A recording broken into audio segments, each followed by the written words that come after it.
Canek dijo: «Abre bien los ojos, hijo, y sigue al pájaro Pujuy. Él no se equivoca. Su destino es como el nuestro, caminar para que otros no se pierdan». Y ya en Shinum, Canek dijo: «¿Y para qué quieren libertad si no saben ser libres? La libertad no es gracia que se recibe ni derecho que se conquista. La libertad es un estado del espíritu. Cuando se ha creado, entonces es libre aunque se carezca de libertad. Los hierros y las cárceles no impiden que un hombre sea libre. Al contrario, hacen que lo sea más en la entraña de su ser. La libertad del hombre no es como la libertad de los pájaros. La libertad de los pájaros se satisface en el vaivén de una rama. La libertad del hombre se cumple en su conciencia». Canek, de Emilio Abreu Gómez. En buena hora, maestras y maestros, como señala Canek, venceremos el cansancio, el miedo, la fatiga, para seguir nuestro camino como docentes, para que otros no se pierdan. Y para ello estamos aquí, preparándonos para encontrar nuestra libertad y promoverla de nuestros estudiantes, al crear estrategias didácticas que con apoyo de competencias digitales nos permitan ir más allá de la libertad de los pájaros, nos lleven a viajar por el mundo sin alas, a partir de enfocarnos en la educación.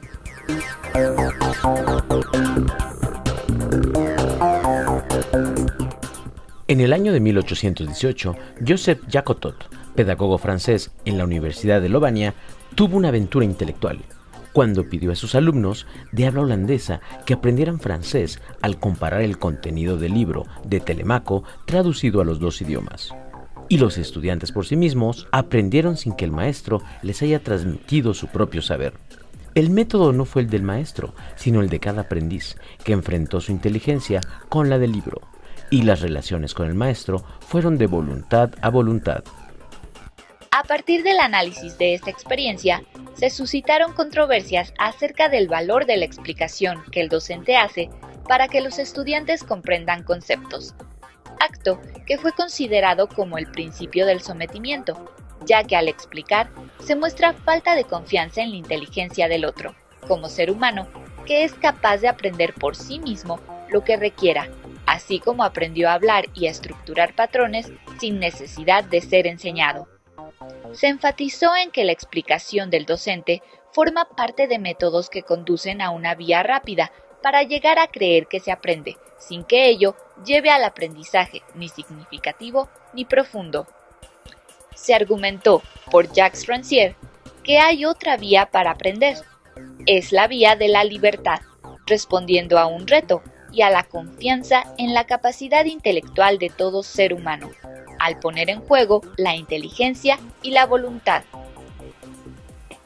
Estas reflexiones del siglo XIX, así como las que han girado en torno al constructivismo y construccionismo de mediados y fines del siglo pasado, se actualizan ahora en el conectivismo al considerar la potencialidad de todo ser humano en conexión libre y autoorganizada con otros seres humanos para transformar datos en información, conocimiento y estados de conciencia con los que se crean y transforman modelos personales y colectivos de realidad, proceso en el cual se produce como cualidad emergente el aprendizaje.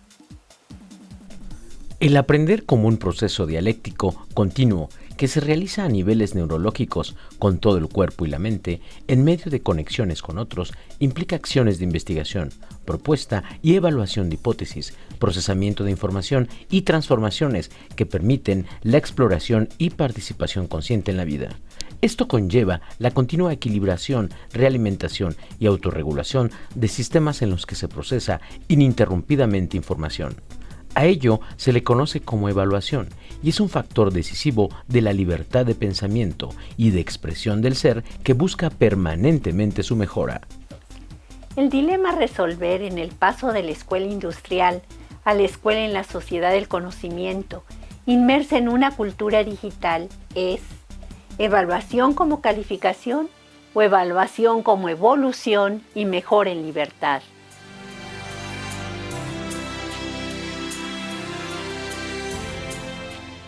Respecto al sentido de la evaluación, permítanme platicarles brevemente 3 anécdotas de las que aprendí muchísimo. Cuando era maestra de primer grado de primaria, llegó un niño que había sido mi alumno. Me dijo con sus ojitos vivarachos: mi maestro de segundo está loco. ¿Por qué?, le pregunté. Porque me puso 7. ¿Cómo le hizo para meterse en mi cabecita para saber lo que yo sé? Y más loco aún, ¿cómo sabe que lo que está dentro de mi cabeza vale 7? Y ahí les va otra. Una alumna de 5º grado de primaria me dice: maestra, usted me puso bien esta respuesta y está mal. Bueno, le contesté, yo sé que tú sabes mucho de este tema. Ella me dijo: sí, pero usted no califica lo que yo sé, sino lo que yo escribo, y yo escribí mal, entonces póngamela mal. Y así es, hasta ahora no nos podemos meter al cerebro de nuestros estudiantes para saber si aprendieron, y lo que realmente calificamos no es lo que saben, sino lo que escriben o dicen en pruebas que no necesariamente reflejan su aprendizaje. Finalizo con una anécdota más. En la primera clase que impartí en la Escuela Normal Superior de México, antes de que yo saludara, el jefe de grupo se puso de pie y solicitó que todo el grupo se debería de sacar 10 de calificación y no se tendría que pasar lista. Para su sorpresa, mi respuesta inmediata fue de gran alegría. Saludé al grupo e inicié a pasar lista, informando que sería la única vez que lo hiciera. Era para conocerles y para sentar el 10 a cada uno, y con ello olvidarnos de la calificación y centrarnos en el aprendizaje, ya que para mí era claro que su solicitud iba en ese sentido. Fue una experiencia inolvidable por la manera y profundidad con la que trabajamos. Cada equipo planteaba un reto que ameritaba investigación y análisis desde la ciencia y la filosofía, así como la publicación de artículos que se compilaban en un libro final. Por cierto, las fotocopias eran difíciles y costosas. Acudíamos a visitas a otros centros de investigación, museos, teatros y disfrutábamos la experiencia. Ahí confirmé el camino que seguí en todos mis cursos en instituciones formadoras de docentes, y que consistió en centrarse en el aprendizaje y no en la calificación, cuestión que como maestra de matemáticas en secundarias ya había experimentado al demostrar que al enfocar la docencia en educación integral del estudiante y en su aprendizaje, sea cual sea el examen o tipo de evaluación que se aplique, los resultados serán exitosos, porque no se trata de conocimientos ni de métodos fijos, sino de la expresión de la voluntad y la inteligencia que todos poseemos para evolucionar con libertad en los estados de conciencia y autoconciencia. Ahora les corresponde a ustedes. ¿Recuerdan alguna experiencia en torno a la evaluación del aprendizaje que les haya llevado a la reflexión de su quehacer docente? Compártanla en comunidad.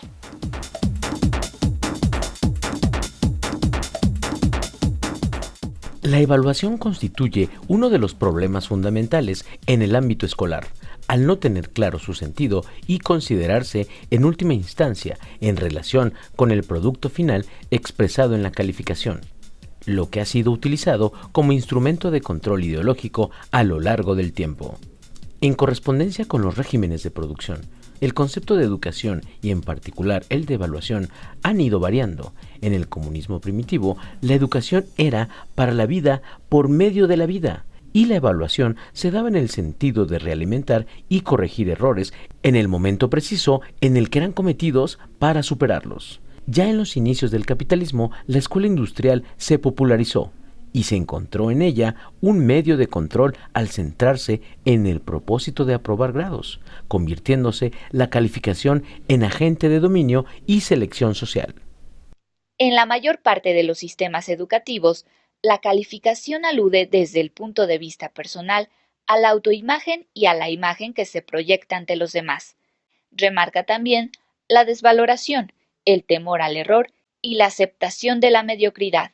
Basta con aprobar sin analizar el error ni tener la posibilidad de corregirlo y mejorar.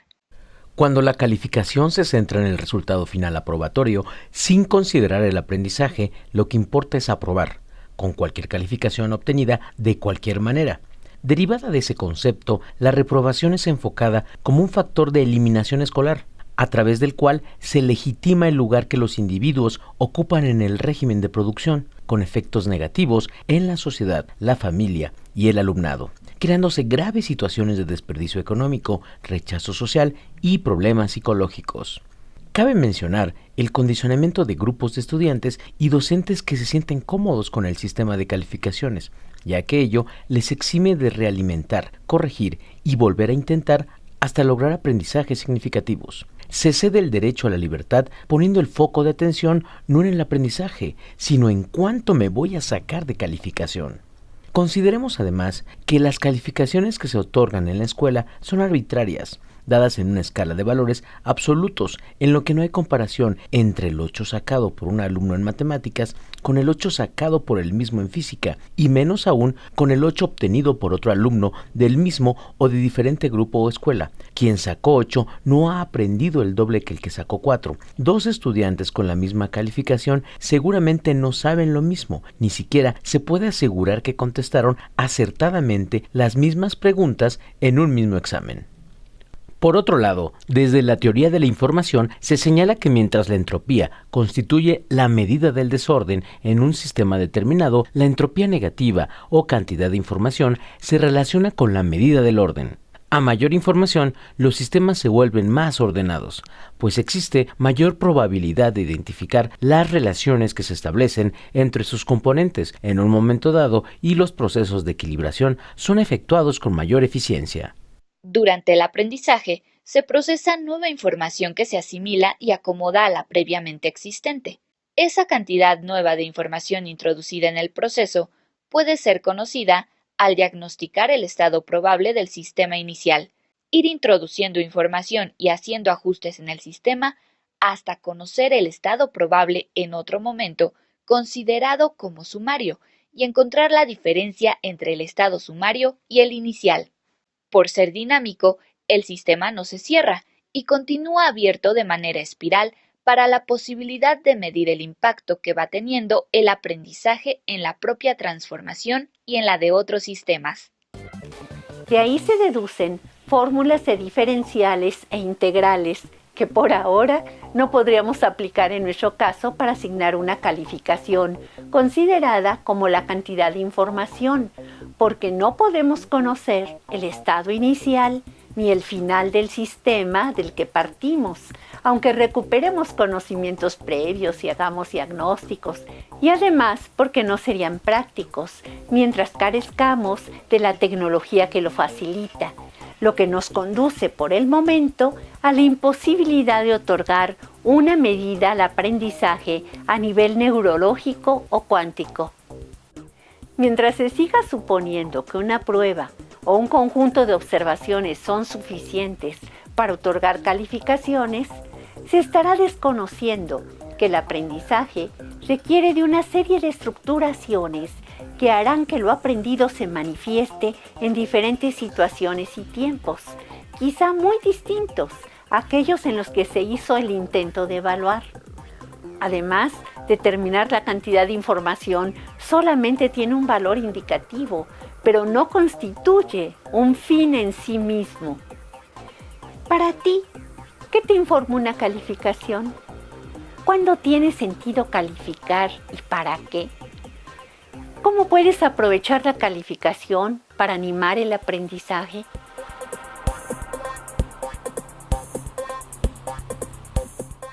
Los docentes sabemos que calificar definitivamente no es lo mismo que evaluar.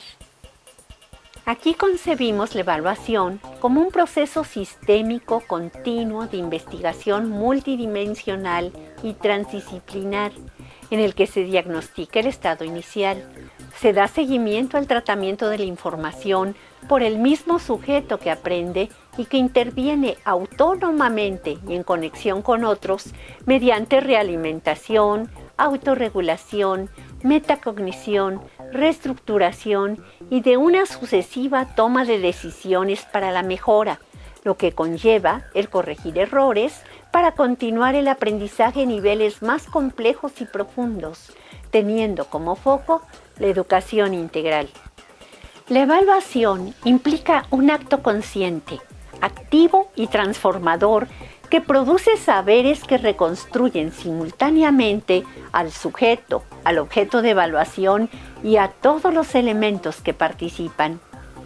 Este concepto se ve favorecido con la tecnología digital que ahora abre posibilidades y necesidades diferentes a las del siglo pasado, al permitirnos por un lado el manejo de categorías, marcado de etiquetas, encuentro de patrones en grandes cantidades de datos o Big Data, de contar con la opción de la analítica de datos instantánea y en tiempo real, al alentar la coevaluación y por otro, al tener la facilidad de la corrección del error y abrirnos oportunidades para crear estrategias de evaluación formativa e integral, con apoyo de herramientas en la nube, como lo son las actividades y recursos del aula virtual, las encuestas, las rúbricas, los cuestionarios y el generador de exámenes que ahí mismo se ofrecen.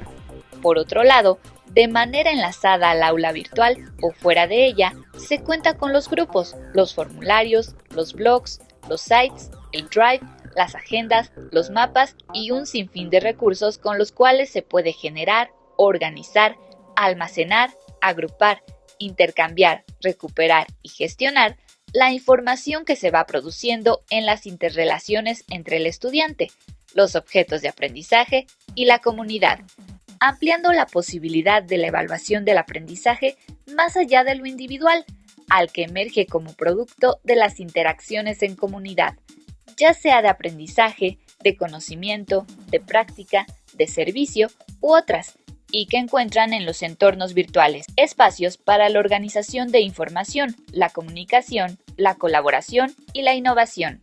Este tipo de actividades y recursos que favorecen tanto el aprendizaje individual como el de la comunidad conllevan diferentes estrategias de evaluación y afirman su rol liberador al ponerse al servicio de todos simultáneamente, en cualquier tiempo y lugar para recibir y ofrecer realimentación, autoorganizarse y reconstruirse. La evaluación se convierte en un aliado para la expresión de la libertad individual y colectiva, cuando aplicamos de manera efectiva la tecnología en la autoevaluación del aprendizaje, que conlleva un alto grado de compromiso personal con la mejora, la persistencia y superación del error, así como en la coevaluación que conduce a seguir aprendiendo, al ser coautores y apoyar a otros en colaboración. En esta concepción, el docente cede el papel de calificador y el tiempo largo que invierte en marcar errores que no serán corregidos es empleado para afirmar su rol educador, que espera trabajos terminados, autoevaluados y coevaluados de parte de sus estudiantes, que a su vez no están en dependencia de la revisión del maestro o la maestra, de quien toman su consejo, a manera de como lo hace un entrenador deportivo que les orienta e impulsa al triunfo. Una invitación concreta es experimentar como participantes de este programa este sentido de la evaluación. Seamos capaces de modificar las actividades sugeridas, de encontrar recursos alternos de aprendizaje, de fijar nuestras propias metas y alcanzarlas con toda decisión, creatividad y energía. Los productos que se generen darán testimonio de nuestro aprendizaje más allá de lo esperado y de la expresión de nuestra libertad. Reflexiona y comparte en comunidad. ¿Qué diferencia encuentras entre calificación y evaluación? ¿Cómo concibes la evaluación y en qué principios y teorías la fundamentas? ¿Qué reto te plantea la evaluación del aprendizaje de tus estudiantes? Cuando participas en un curso, ¿hasta dónde eres capaz de aplicar tu libertad en la definición de los propósitos, reorientación de las actividades y creación de productos significativos? Buenos puntos para la reflexión.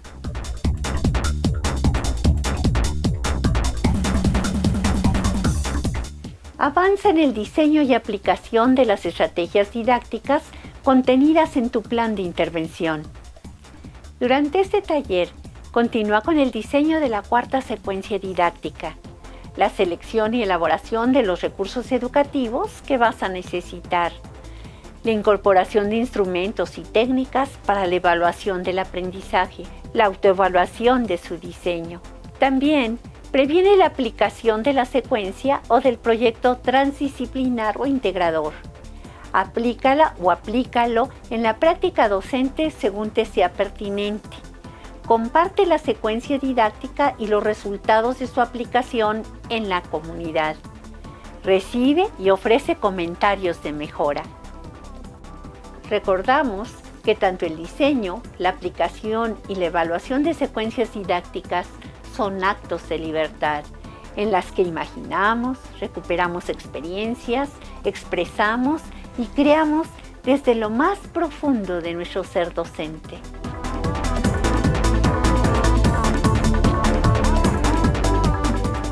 Centrémonos en el aprendizaje, en donde todos, simultáneamente, integrados en un todo, somos el contenido, los sujetos y objetos de la educación y la evaluación liberadora, que impulsa la continua mejora que nos lleva al éxito.